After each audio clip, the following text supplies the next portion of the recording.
බත් කාලා කන්න වගේම ගෙදරට එන අමුත්තන්ට සංග්‍රහ කරන්න පුළුවන් රසම රස ඒ වගේම ගොඩාක් ලස්සන පුඩින් එකක් තමයි අද මම ඔයාලට අරගෙන ආවේ. සව් එකතු කරලා හදාගන්න හින්දා ශරීරයට ගොඩක් ගුණදායක පුඩින් එකක්.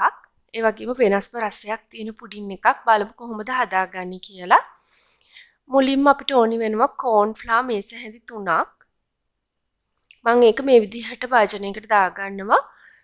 ඒකටම සීනි මේස හැඳි 4ක් එකතු කරගන්නවා. සීනි ඔයාගේ රස අනුව අඩු වැඩි කරලා එකතු කරගන්න පුළුවන්.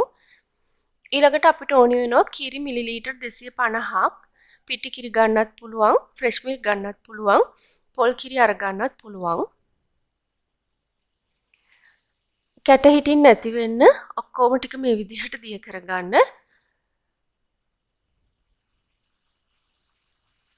ඊළඟට මම මේක වෙනම පෑන් එකකට දාගන්නවා. පෑන් එකකට දාලා මේක මේ විදිහට ලිපේ තියලා නොනවත්වාම හැඳි ගන්න ඕනි. හරීම අඩු කාලෙකදී මේක මේ විදිහට කැටි ගැහෙනවා. ඉතින් ලිපේ ගින්දර ගොඩාක් වැඩි කරගන්නේ නැතුව මේක කරගන්න නොනවත්වාම හැඳි ගන්න.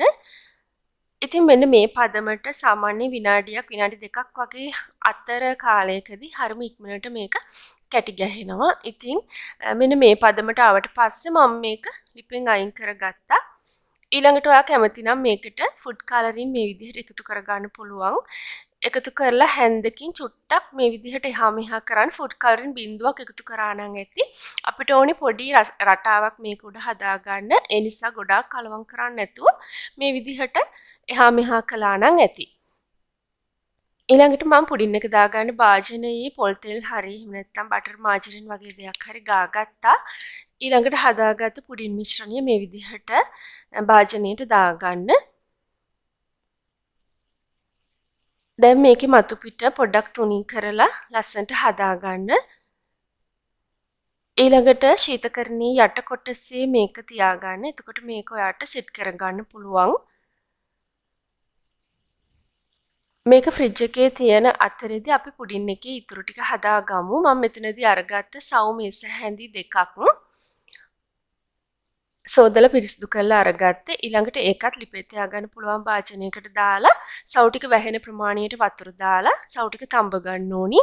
ඒ ටික තැම්බෙන අතරේදී වෙනම භාජනයකට කෝන්ෆ්ලා මේස හැඳි 2ක් එකතු කරගන්නවා.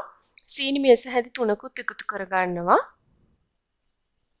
කලින් වගේම කිරි මිලිලීටර් 250ක් අරගෙන ටික ටික එකතු කරලා මේ ටික දිය කරගන්න.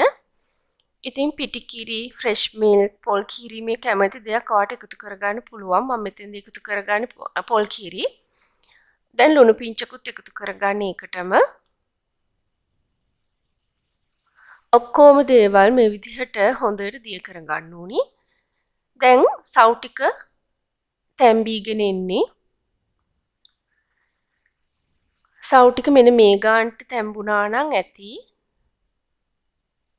දැන් මේකේ වතුර ටික ඔක්කොම හිඳිලා තියෙන්නේ. දැන් මම මේ වෙලාවේදී මේකට අපි හදාගත්ත කිරි මිශ්‍රණය එකතු කරගන්නවා.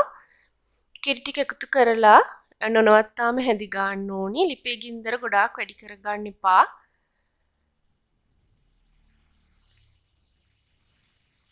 මේ විදිහට නොනවත්තාම මිශ්‍රණය හැඳි ගන්න.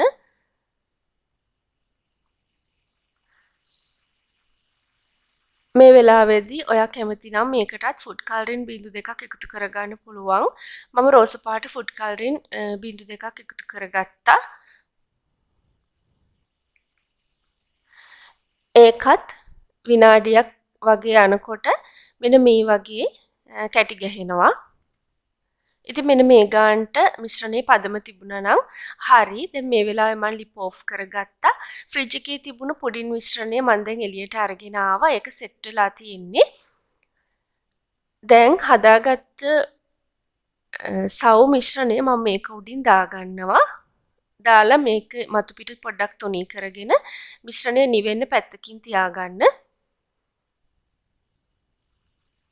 හොඳට නිවුණාට පස්සේ ඔයාට පුළුවන් මේකත් ෆ්‍රිජ් එකේ යට කොටසට දාලා පැය 2ක් 3ක් වගේ යනකොට මේක හොඳට සෙට් වෙනවා. ඉතින් මේ තියෙන්නේ ෆ්‍රිජ් එකේ පැය 3ක් තියාගත්ත අපේ පුඩින් මිශ්‍රණය. මේ විදිහට වටේ පොඩ්ඩක් බුරුල් කරගන්න. මේක හරිම ලේසියෙන් ඔයාට ට්‍රේ එකෙන් ඉවත් කරගන්න පුළුවන්. දැන් මම මේ විදිහට පිඟානකට මේක අයින් කරගන්නවා.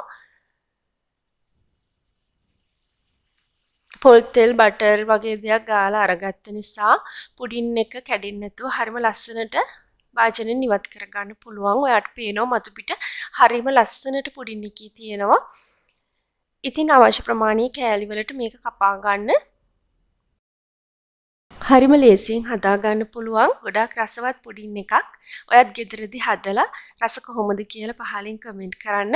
වීඩියෝ එකට කැමති නම් ලයික් කරන්න, කමෙන්ට් කරන්න, සබ්ස්ක්‍රයිබ් කරන්න කියලාත් ආදරෙන් මතක් කරනවා. මේ වගේම රසබර වීඩියෝ එකකින් ආයෙත් දවසක හම්බ වෙමු. හැම දිනාටම සුබ දවසක්.